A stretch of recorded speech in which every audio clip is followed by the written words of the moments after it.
ሰላም እንዴት ናችሁ? ከፊልም አለሞች ነን።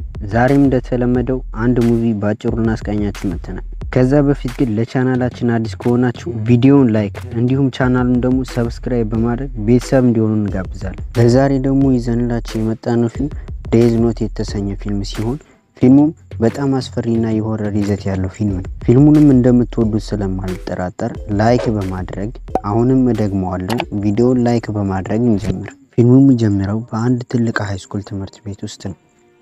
ትምህርት ቤት ውስጥም አንድ ጎበዝ ልጅ የተማሪዎቹን ፈተና በመስራት ገንዘብ ይቀበል ነበር። ይህንንም ድርጊት እያደረገ ትንሽ ጊዜያትም ያልፋሉ። ከዕለታት አንድ ቀን ትልቅ አውሎ ንፋስ ይከሰትና አንድ መጽሐፍ ወደሱ ይወርቃል። የወደቀውን መጽሐፍ አንስቶ ሲያዩ ዴዝ ኖት የተሰኘው መጽሐፍ ነበር። ንፋሱም ዝናብ የቀላቀለ ስለነበረ ከዝናቡ ለመሸሽ ይሄዳል። በመንገዱ ላይም አንድ ሰው እየተደበደበ ያገኛል። የሚደበድቡትንም ሁለቱን ልጆች እንዲያቆሙና እንደዚህ ማድረግ እንደሌለባቸው ደፍሮ ይናገራቸዋል። እነሱም ደፍሮ እንደዚህ ስለተናገራቸው ይደበድቡታል። አብዝተው ደብድበው ስለነበረ ራሱንም ይስታል።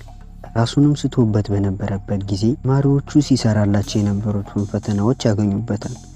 ዳይሬክተሩ ይህንንም በማግኘቱ በጣም ይናደድና ለትምህርት ቤቱ ያለው መጨረሻ ማስጠንቀቂያ መሆኑን ይነግረዋል። በሌላኛውም ቀንም ቁጭ ብሎ ብቻውን እያሰበ ሳለ ስለዛ መጽሐፍ ያስባል። መጽሐፉንም ከፍቶ ያየውና አንዳንድ ነገሮችን ያነባል። መጽሐፉ ላይም ተጽፎ የነበረው መጽሐፉ ላይ የማንኛውም ሰው ስም የሚጻፍ ከሆነ ያን ሰውዬ እንደሚሞት ይናገራል። ነገር ግን አንዳንድ ህጎችም ነበሩት። ልጁም ለረጅም ሰዓታት መጽሐፉን ሲያነብ ይቆይና ያልሆነ ድምጽ ሰምቶ መነሳት ይጀምራል። ከተቀመጠበትም ቦታ ዞር እያለ ሲፈልግ አንድ ያላሰበው ነገር ያገኛል። ልጁም ባየው ነገር ይደነግጥና ከዛ አካባቢ ለመውጣት ይሞክራል። ነገር ግን መንፈሱ እንዳይወጣ ያግደዋል። ሁሉንም በሮች ይዘጋበታል። በተጨማሪም ውስጥ ያሉ እቃዎችን መበታተን ይጀምራል። መንፈሱም እንዲረጋጋ ካደረገው በኋላ ቁጭ ብሎ እንዲያስብ ይነግረዋል። ልጁም በሐሳብ ትንሽ ይሄድና ከዛም መንፈሱ ጋር ማውራት ይጀምራል። መንፈሱም እሱ መግደል የሚፈልገው ሰው ካለ መጽሐፉ ላይ መጻፍ ብቻ እንዳለበት ይነግረዋል። በዚህም ጊዜ ውጭ ላይ ሲደበድቡት የነበሩትን ሰዎችንም በመስኮት ያሳየዋል። ልጁ ይህንን ነገር ማድረግ ባይፈልግም መንፈሱ እንዲያደርገው ይገፋፋው ጀመረ። በዚህም ጊዜ ልጁ እንዲሞት የሱ ስም መጻፍ እንዳለበትና አሟሟቱ እንደፈለገው እንዲሆንለት አማራጭ ይሰጠዋል። ልጁም በሰውየው ተናዶ ስለነበረ ሙሉ ስሙን ይጽፍና የአሟሟቱንም ሁኔታ ይገልጻል። መንፈሱ ልጁም የሚሞትበትን ነገር ያዘጋጅና ልጁ ህይወቱ ያልፋል። የልጁም ህይወት በአሰቃቂ ሁኔታ ስላለፈ ደስተኛ አልነበረም። የልጁንም ስም በመጻፉ መጸጸት ይጀምራል። ወደ ቤትም ከተመለሰ በኋላ አባቱ ጋር ቁጭ ብለው እራት እየበሉ ሳለ ስለ አንድ ወሬ ማንሳት ይጀምራል። አባቱ ፖሊስ ሲሆን ልጁ ሁል ጊዜ በእናቱ ሞት ይወቅሰው ነበር። አባትየውም ትክክለኛ ነገር እንዳደረገና እሱ ጥፋተኛም እንዳልሆነ ይነግረዋል። ነገር ግን ልጁ በጣም እየተናደደ ስለነበረ የእናቱ ገዳይ በህይወት እንዳለና እሱ ግን ምንም ነገር ሳያደርግ እስካሁን ድረስ በመቀመጡ እንደተናደደበትም ይነግረዋል። እራቱንም ትቶ ይወጣል። ወደ ውስጥም ከገባ በኋላ መንፈሱ ቤት ውስጥ ቁጭ ብሎ ያገኘዋል። በአባቱ በጣም እንደተናደደ ስላወቀ የእናቱን ገዳይ እንዲበቀል እንደሚያመቻችለት ነገረው። የእናቱንም ገዳይ ለመግደል በቀጥታ እንዲሞት ካዘዘው ተጠርጣሪ ሊሆን ስለሚችል በተዘዋዋሪ የእሱን መገደል መንስኤ እንዲጽፍም ይነግረዋል። እዚህ መጽሐፍ ላይ ሰዎችን ለመግደል የሚያስፈልገው የእነሱን መልክ ማየትና ሙሉ ስማቸውን ማወቅ ነበር። ልጁም ስሙንና ፎቶውን ካየ በኋላ ጽፎ ያን ሰውዬ እንዲሞት ያደርጋል። ትዕይንቱም ወደ ሃይስኩል ይወስደና ሃይስኩል ቦታ ላይ ቁጭ ብሎ ባስኬትቦል ሲጫወቱ ማየት ይጀምራል። አንድ ሴት ወደሱ ትመጣምና እሱ ጋር ማውራት ይጀምራሉ። ያወሩን በነበረበት ጊዜ የብቸኝነት መንፈስ እየተሰማው ስለነበረ ስለ ምስጢራዊ ሁኔታው ይነግራታል። እንደ አጋጣሚ የሚሆንና ባንክ ለመዝረፍ ያቀዱ ሰዎች ንጹሃንን ለመግደል ሲሞክሩ ያያል። ስሙንም ከቴሌቪዥንና መልኩንም እዛው ፎቶ ላይ አይቶት ስለነበረ ስሙን ይጽፍና ያስገድለዋል። በዚህን ጊዜ እሱን ማመን ትጀምራለች። በመቀጠልም ለብዙሃኖች ድምጽ መሆን እንዳለባቸውና ሁሉንም ሰዎች ጥፋተኛ ተብለው የታሰሩትን ማለትም አስገድዶ የደፈሩ ሰዎችን እንዲሁም ደግሞ አገር አሸባሪ የተባሉ ሰዎችን እንዲገሉ ሐሳብ ታቀርብለታለች። የራሱንም ስም ኪራ ብሎ ይሰይመዋል። ኪራ በሚል ስም አሁን መጠራት ስለጀመረ ብዙም አያሳስበውም ነበር። አሉ የተባሉ የቴሌቪዥን ጣቢያዎችም ስለሱ መዘገብ ይጀምራል። አንዳንዶቹም እንደ አምላክ ያስቡትና እሱ ማምለክ ይጀምራሉ። ብዙ ወንጀለኞችንም እዛው ባሉበት በእስር ቤት መግደል ይጀምራል። ይህንንም የሚያደርገው ሙሉ ስማቸውን ከኢንተርኔት በማግኘት ነበር። በተጨማሪም ደግሞ ፎቶአቸውም እዛው ኢንተርኔት ላይ ስለነበረ ነበር አሉ የተባሉ አሸባሪዎችንም ሁሉንም ይገላል። ነገር ግን በዚህ መሃል ኤል የተባለ የኤፍቢአይ ኤጀንት ይመጣና ስለ ኪራ ማጣራት ይጀምራል። ሁሉንም ነገር ወደ ኋላ ዞር ብሎ ማየት ይጀምራል። ኤል ትክክለኛ ስሙ ሳይሆን የመጠሪያ ስሙ ነበር። ማንነቱንም ማንም አያውቅም። እንዲሁም በተጨማሪ ፊቱንም አያሳይም።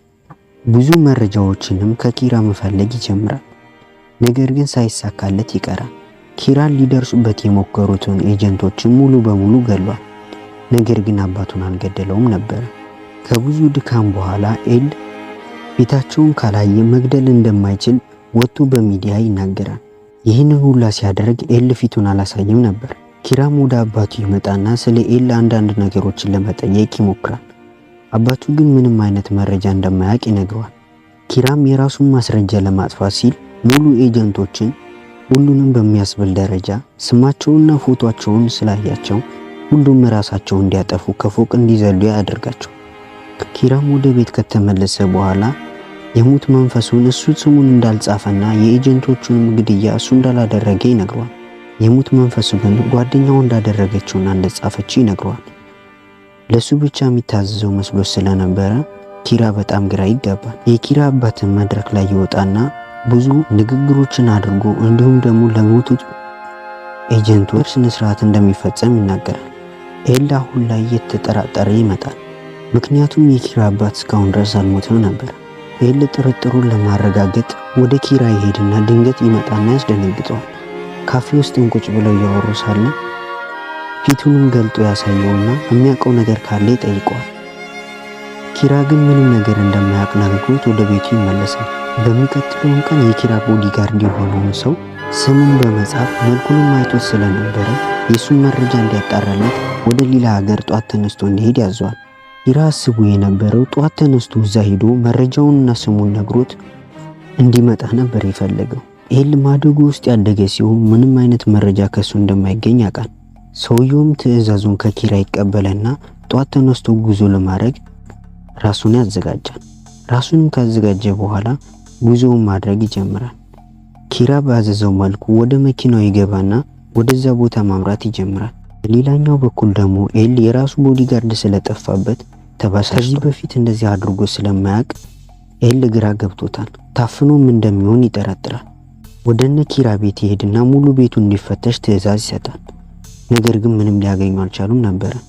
አንድ ፓርቲ ላይ ድግስ ያዘጋጁና አብረው መጨፈር እንዲጀምሩ ይነግራታል። ፓርቲው ቦታ ላይ እየጨፈሩ ሳለ ኪራ እሱን መከታተል ይጀምራል። ኤልም በኪራ ስራ ስለተናደደ ሰውየውን ለማግኘት ይሞክራል። ነገር ግን ምንም አይነት ማስረጃ ሳያገኝ ይቀራል። ኪራም ፍቅረኛው ከሌላ ሰው ጋር እንድትጨፍር ያደርጋትና ወደ ሌላ ቦታ ይሄዳል።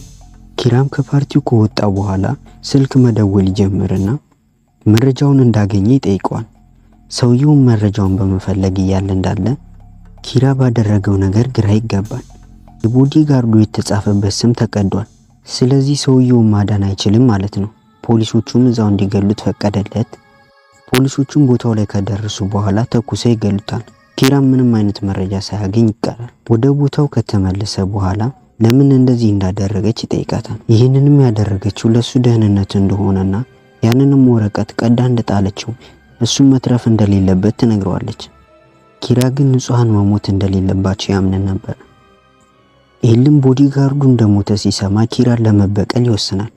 ይህንን ሁላ ሴራ ያደረገው ኪራ ነው ብሎ ያስባል።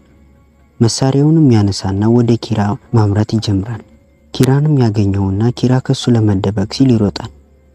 ብዙ ቦታዎችንም ከሱ ማምለጥ ይችላልና ነገር ግን መጨረሻ ላይ ያዛል።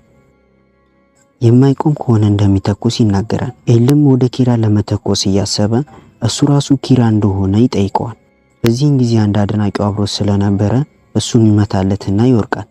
ኪራም በዚህ አጋጣሚ መሮጥ ይጀምራል። ጓደኛውንም ያገኛትና ከዚህ አካባቢ እንዲሄዱ ይጠይቃታል። የኪራ ፍቅረኛ ራስ ወዳድ ስለነበረች መጽሐፉን ብቻዋን መጠቀም ስለፈለገች የሱን ስም ጽፋ ነበር። ነገር ግን ድንገት ሳይታሰብ ከድልድዩ ተወርቅና ወደ ውሃው ትወርቃለች። በዚህም ጊዜ መጽሐፉ አንዱ ገጽ ይቆረጥና በእሳት መቃጠል ይጀምራል። መጽሐፉም የተቃጠለው የኪራ ስም ያለበት ነበር። ኪራም መጽሐፉ ስለተቃጠለ ህይወቱ ይድናል። ኤልም የኤፍቢአይ ኤጀንት ይህንን ነገር መፍታት ስላልቻለ ወደ ሀገሩ እንዲመለስ ትዕዛዝ ይሰጠዋል። ኤልም አሁን ኪራ ይህንን ሁሉ ነገር እንዳደረገው እርግጠኛ ነው። ሊሄድ ሲል ወደ መጨረሻ ላይም ስልክ ይደውልና ኪራ በህይወት መትረፉን ይጠይቃል። ኪራም በህይወት እንዳለ ሲሰማ ወደ ቤታቸው ይሄድና ቤታቸውን መፈተሽ ይጀምራል። በሌላ በኩል ደግሞ እናቱን የገደለበት ሰው እንደሞተም ይነግረዋል። የኪራ አባት ይህንን ሁሉ ያደረገው ኪራ መሆኑን አያውቅም ነበር። ከዛ ትዕይንቱ ወደ ኋላ ይመለስና ኪራ እንዴት እንደተረፈ ያሳየናል። ኪራም ከውሃው ያወጣው አንድ ዶክተር መሆኑን እናያለን። ከዛም ወደ ሆስፒታል ይወስደውና ከሞት ያተርፈዋል። መጽሐፉንም አግኝተውለት ስለነበረ እዛው ቦታ ላይ ይመልሱለታል። ብዙ ወንጀለኞችም ስም ተጽፎ ስለነበረ ወንጀለኞቹ እስካሁን ድረስ እየሞቱ ነበር። በስተመጨረሻም ኤል መጽሐፉን ያገኘውና የተጻፉት ስሞችን ሙሉ ማንበብ ይጀምራል። ኤልም እዚህ መጽሐፍ ላይ የሚጻፉ ሰዎች ስም ሙሉ በሙሉ እንደሚሞቱ ይገባዋል። ኤልም ስም ለመጻፍ እያሰበ አሳይቶን ፊልሙ ያበቃል። ፊልሙ እንደተመቻችሁ ምንም ጥርጥር የለኝም። ላይክ እና ሰብስክራይብ በማድረግ ቤተሰብ እንዲሆኑ እንጋብዛለን። አዳዲስ ፊልም እንዲደርሳችሁም የደወል ምልክቷን መንካታችሁን አትርሱ።